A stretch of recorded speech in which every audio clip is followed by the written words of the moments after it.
Мене звати Шедловський Анатолій Ігорович, я завідуючий лор-відділенням в медичному центрі «Київмедикал».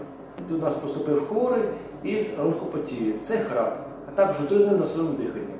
Було вирішено після обстеження провести наступну операцію, а саме пластику піднебіння – це платинофармову пластику та двобічну лазерну лозотомію. Час операції склав 1 і 10 хвилин під загальною анестезією, пацієнт вже у палаті і завтра піде додому.